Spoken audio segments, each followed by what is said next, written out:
What if a simple act of kindness unraveled something that would shake your entire world? He thought he was just doing a good deed, but the truth he uncovered would change everything.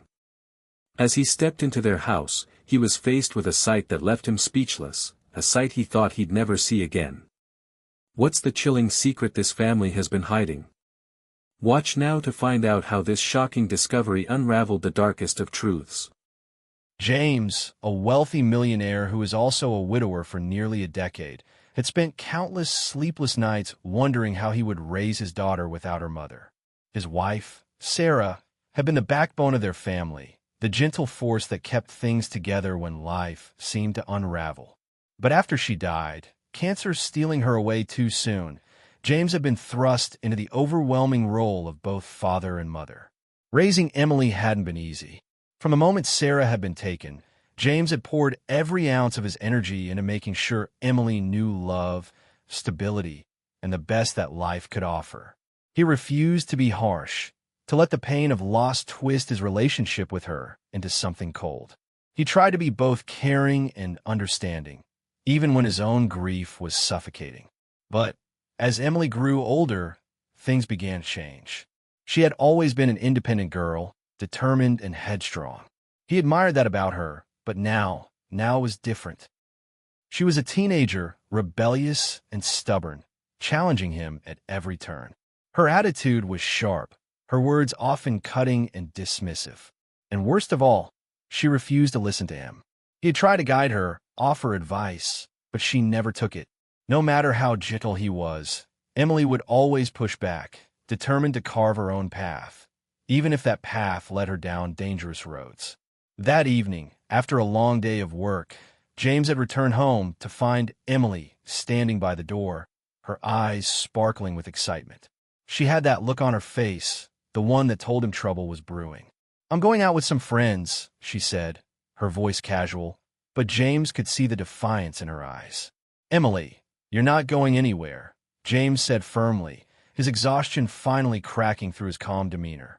"You're too young to be out at this hour, and you know how I feel about you going to parties. They're not safe. I'm old enough to make my own decisions." She shot back, her tone sharp. "Not when it comes to your safety," he replied, his voice a mixture of worry and frustration. "You're not going." Emily had stormed off to her room, slamming the door behind her, her anger radiating through the thin walls of the house.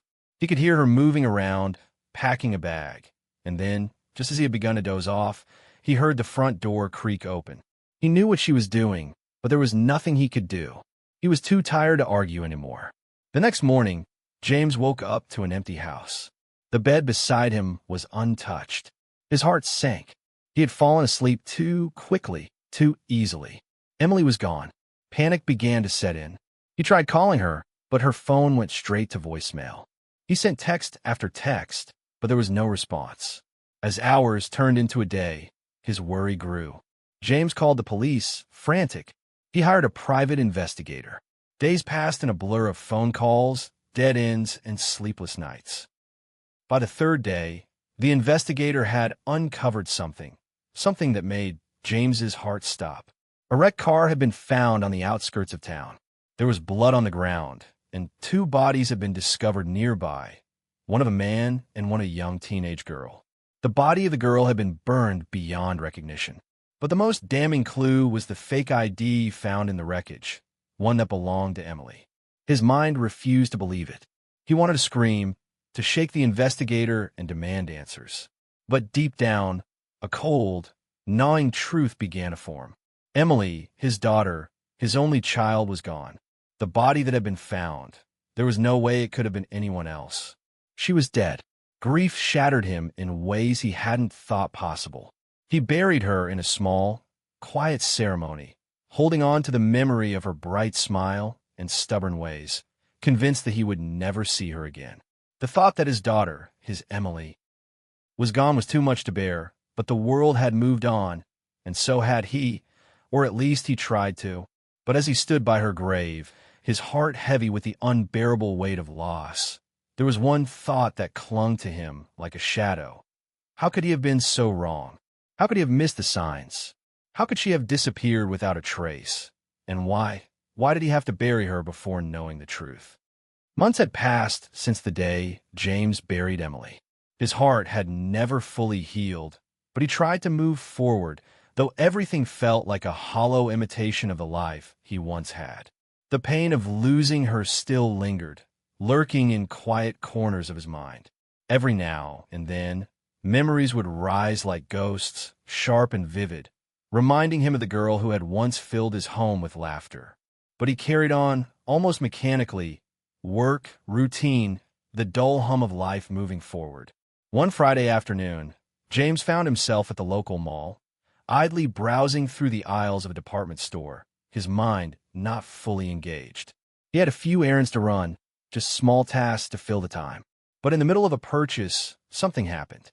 He reached into his coat pocket to grab his wallet, and it wasn't there. Panic flared through him, his stomach dropping. He frantically checked his other pockets, but there was no sign of the wallet. It wasn't like him to be so careless. His heart raced as he retraced his steps, pacing back through the aisles he'd walked, hoping against hope that he would spot it. His mind spun with thoughts of the cash it contained. Hundreds of dollars, all the money he had withdrawn earlier that day for his various bills. As he glanced around the store, hoping to see it lying forgotten on the floor, his thoughts darkened. What if someone had picked it up and was already gone? Just then, he caught a glimpse of something from the corner of his eye. A couple, a black man and woman, were walking hurriedly in his direction. They were holding something in their hands, and as they got closer, he realized it was his wallet. His wallet. The woman was waving it in the air, and when she saw his gaze shift to her, she broke into a smile. "Excuse me, sir," she called out, quickening her pace. "You dropped your wallet." James stopped dead in his tracks. For a moment, he could only stare. He had been so preoccupied with searching for the wallet that he hadn't even noticed it falling. The couple must have seen it on the ground and rushed after him. As they reached him, the man spoke, holding the wallet out towards him. "Here you go, sir. We found it near the entrance." James, overwhelmed with relief, reached out to take it. The wallet was intact, the cash inside untouched. He glanced at the couple, struck by their honesty. They were ordinary people, well-dressed, but the woman still held food stamps in her hand. His chest tightened as he noticed them.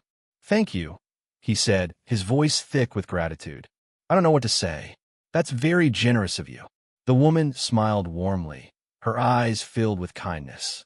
"It's just what anyone would do," she replied. "We didn't expect any thanks, really." James shook his head, almost in disbelief. "I can't let this go without showing my appreciation.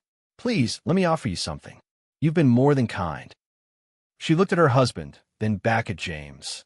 Her gaze softened. "We don't need anything. Just doing a good deed, that's all." But James wouldn't hear it.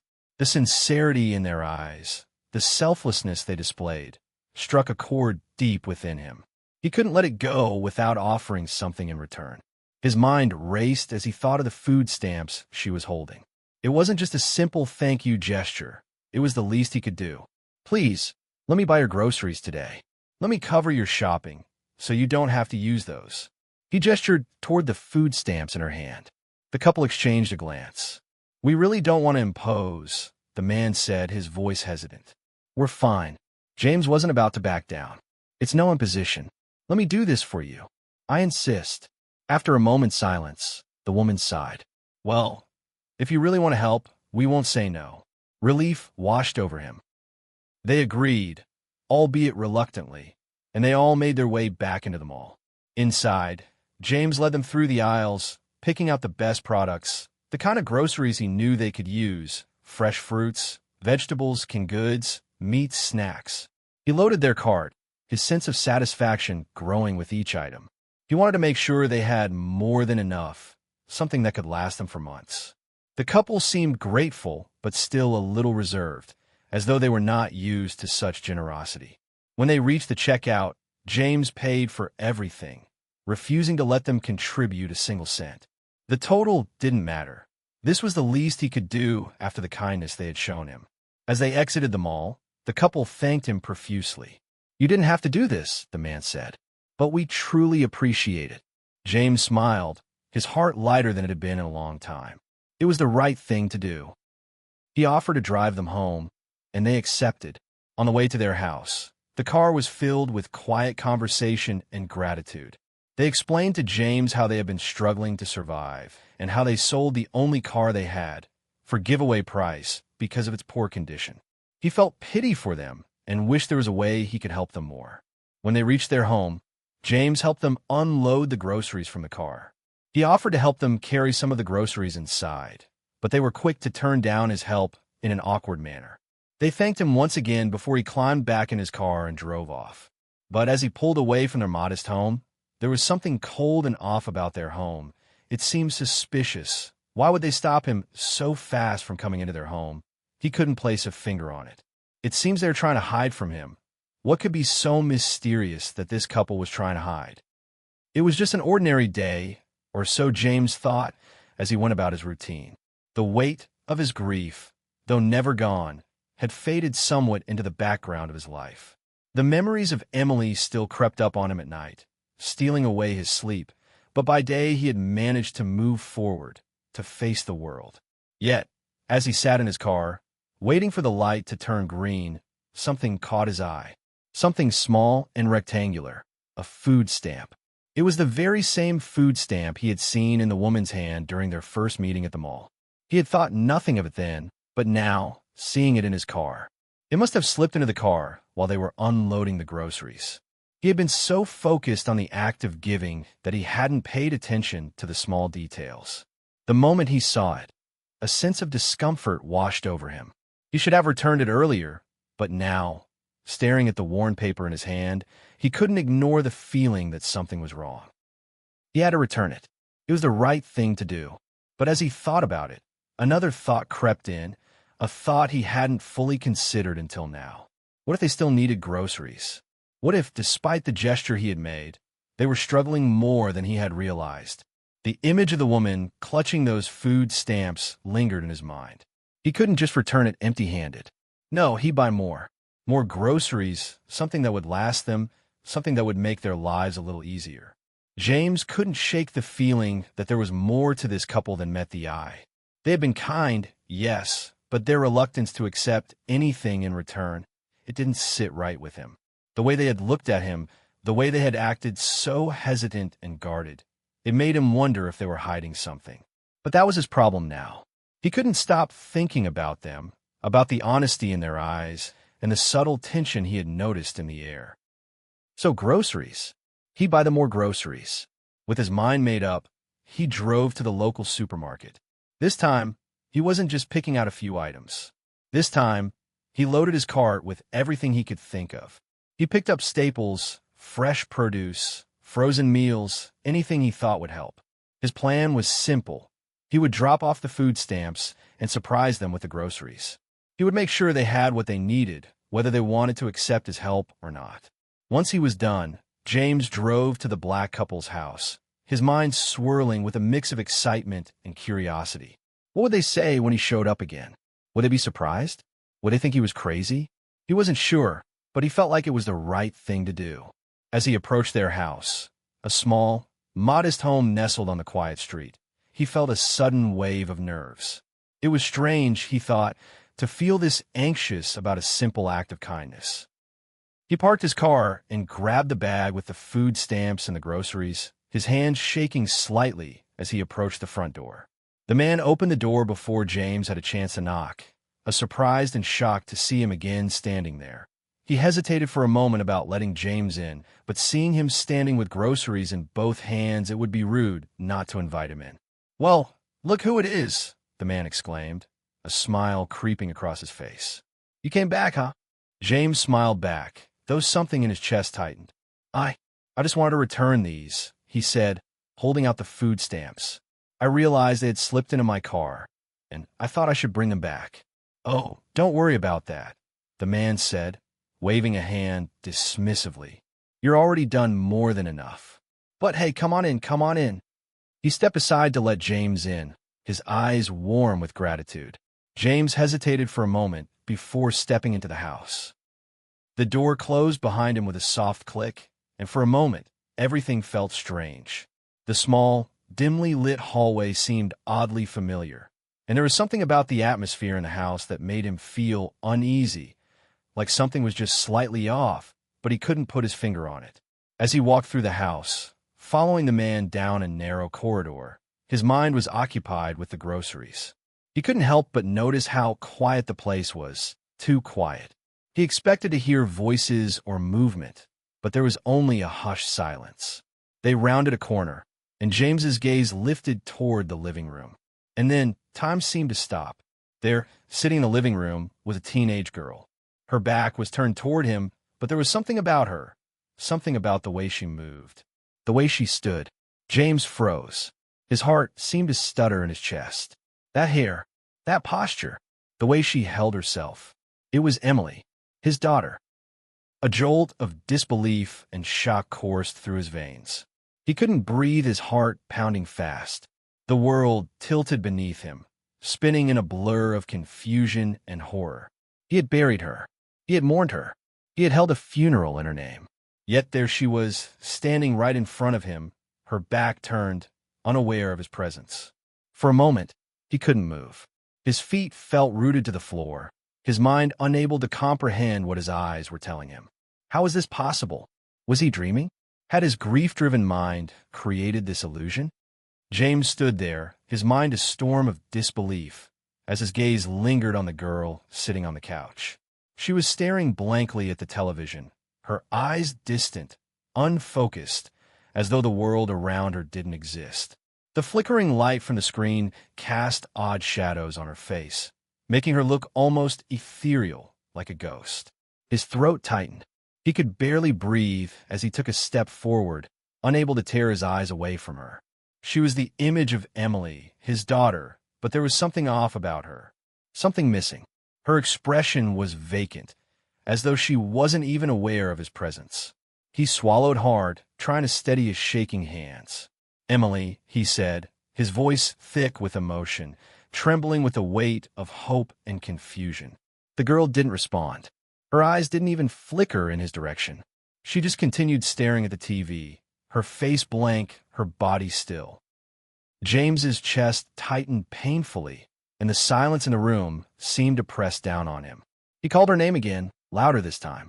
"Emily, can you hear me?" Still nothing. She didn't even blink.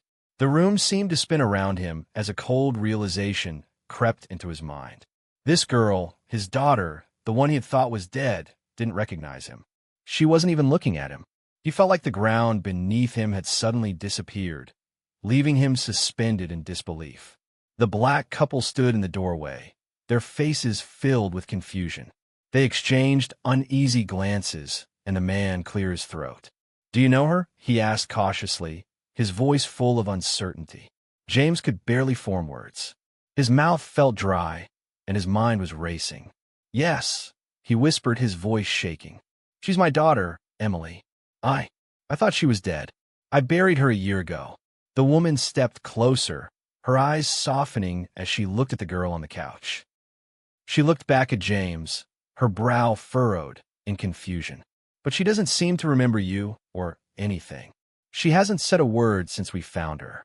James took another step closer to the girl, his heart hammering in his chest. He was desperate to get through to her. "Emily," he called again, but it was as if she couldn't hear him at all. She continued to stare at the television screen, her blank expression never changing. The man from the couple spoke again, his voice quiet but firm. "We don't know how she ended up here, or why she's acting this way. But we do know one thing. She wasn't supposed to be alive." He hesitated, glancing at his wife before continuing. "We found her after a crash. It was by the woods." James's breath caught in his throat. His mind was reeling, trying to piece together what he was hearing. The woman took a deep breath and began to explain. "There was an accident not so far from here. We were driving, and we saw the car in the woods, all wrecked and smoking. When we got there, we found 3 people in the car, a man and a lady, both dead. But then we saw her." James's heart pounded harder as he listened, the words like a blur in his ears. "She was in the back seat," the woman continued, "bleeding badly. She faintly pleaded with us to help her.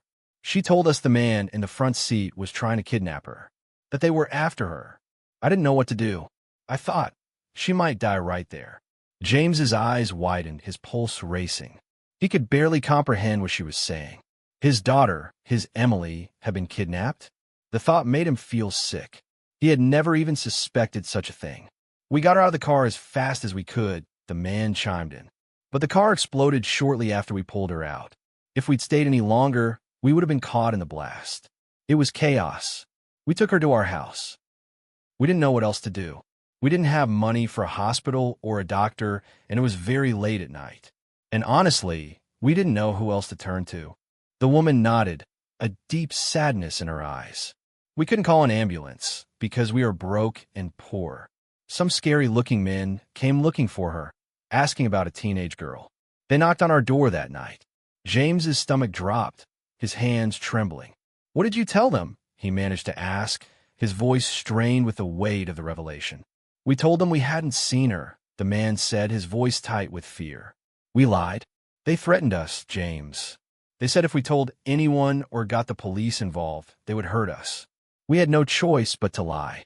A cold shiver ran down James's spine. The thought of his daughter being pursued by such dangerous people made his blood run cold. "What happened to her?" he whispered. What did you do to help her?" "We kept her here," the woman explained. "We tried to nurse her back to health. She was so badly injured. But once she recovered, she couldn't remember anything. No memories, no identity. It's like she was a different person." James stood frozen, the weight of the woman's words pressing down on him. His daughter was alive in front of him, but she didn't remember who he was. She didn't remember the love they had shared, the years they had spent together. She had been taken, stolen from him, and now she was a stranger. James closed his eyes for a moment, trying to steady his breath. He had so many questions, but one thought was clear in his mind. His daughter was not just lost physically. She was lost to him, and he had no idea how to bring her back. James's heart ached with every word they spoke, the pain of what had happened to his daughter cutting deeper than anything he had ever felt. The room seemed to close in around him, the weight of the reality that his daughter, the girl he had buried, had been so close to him all this time, lying there just out of reach. He couldn't contain it anymore. His body trembled with emotion, and without thinking, he collapsed to his knees in front of the girl on the couch. His hands shook as he reached out, his voice barely a whisper as he spoke her name. "Emily, please." The girl didn't respond. She still sat there, her eyes vacant, her face pale, and her gaze locked on the television.